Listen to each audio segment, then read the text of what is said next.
Aujourd'hui, on va évoquer le compte courant d'associé. C'est vraiment quelque chose qu'on entend tout le temps parler quand on crée une entreprise ou quand on est dirigeant d'une société. Mais qu'est-ce que c'est? On va le voir tout de suite dans cette vidéo. Bonjour à tous, moi c'est Laura. Pour ceux qui ne me connaîtraient pas encore, je travaille donc au sein de l'expertcomptable.com et j'accompagne au quotidien des entrepreneurs, des créateurs d'entreprises. Et donc souvent, on me pose la question, mais Laura, j'ai entendu parler du compte courant d'associé, qu'est-ce que c'est? Donc je vais tout vous expliquer dans cette vidéo, histoire que tout vous paraisse hyper clair. Donc le compte courant d'associé, c'est quoi? C'est un compte courant mais purement comptable. C'est pas un compte courant comme on a auprès de la banque physique avec des moyens de paiement. Pas du tout. Là, on est vraiment purement en comptabilité. C'est un numéro de compte en fait, tout simplement. Ça permet de constater la dette que la société a envers son dirigeant. Je m'explique un petit peu. Le dirigeant, il va pouvoir prêter de l'argent, par exemple, à sa société. Et donc ça, il faut qu'on le constate, puisque la société devra lui rendre. Au moment où, par exemple, on va fermer la société, il ne doit plus y avoir de dette. Donc voilà, il faut vraiment que la société puisse suivre un petit peu tous les virements, tous les échanges qu'elle pourrait avoir avec son dirigeant, et qu'on puisse un petit peu faire l'équilibre, pour que le dirigeant puisse aussi suivre facilement où est-ce qu'il en est, qu'est-ce qu'il a prêté, et combien la société doit lui rendre sur son compte perso, en fait, tout simplement. Donc pour que ce soit plus clair, rien ne vaut des exemples, puisque ça permet de schématiser tout de suite plus facilement. Donc le cas qu'on a le plus souvent, quand on vient de créer sa société, au début, le temps que les clients nous payent nos premières factures, ça peut mettre quelques mois, voire quelques semaines. Donc le dirigeant va potentiellement prêter de l'argent à la société. C'est très simple, on va faire un virement du compte perso vers le compte pro. Tout simplement, c'est vraiment un virement bancaire, Et donc là, on constate par exemple, si l'entrepreneur il a prêté 2000 € à sa société, sur le compte bancaire de la société, on a donc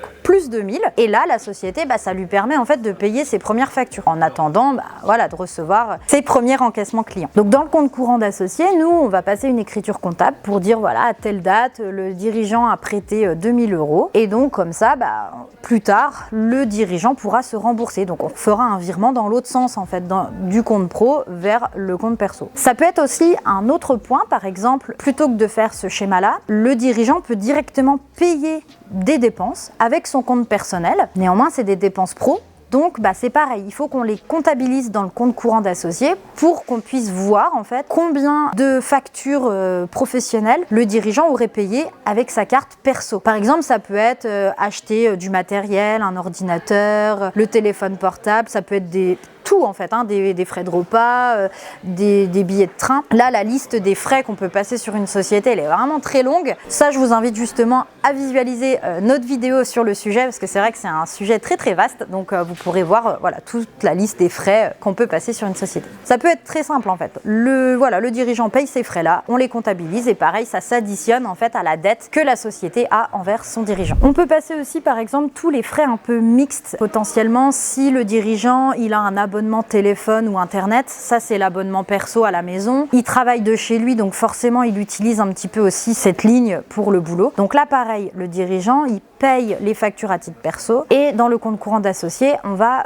comptabiliser un pourcentage de remboursement. Donc par exemple, ça peut être jusqu'à 80% de la facture. Et puis dernier exemple, on peut aussi passer dans le compte courant d'associé le montant des frais kilométriques. C'est un peu le même principe. Le dirigeant utilise sa voiture perso pour des déplacements professionnels. Donc pareil, on va calculer une indemnité, c'est comptabilisé dans le compte courant d'associé et donc au bout d'un moment, le dirigeant va pouvoir regarder et se rembourser. Au niveau de toute cette dette-là qu'on a dans le compte courant, on n'est pas obligé de tout se rembourser d'un coup, on peut se rembourser par des virements de temps en temps, il n'y a pas de souci en fait, vu que nous dans le compte courant d'associé, à chaque fois que le dirigeant va se rembourser, on va le mettre en face en fait. Donc finalement, il n'y a pas de délai pour se rembourser, ça se cumule d'année en année et au fil de l'eau, le dirigeant peut faire des virements petit à petit pour épurer cette dette et se rembourser définitivement tout ce qu'il a avancé. Il faut savoir qu'on peut aussi calculer un intérêt sur tout le solde qui se trouve dans le compte courant d'associé. Ces intérêts, là pour le coup, c'est comme l'intérêt qu'on pourrait calculer sur un livret A par exemple. Là, il faut appliquer le taux en vigueur. Donc ça se trouve sur le site des impôts par exemple.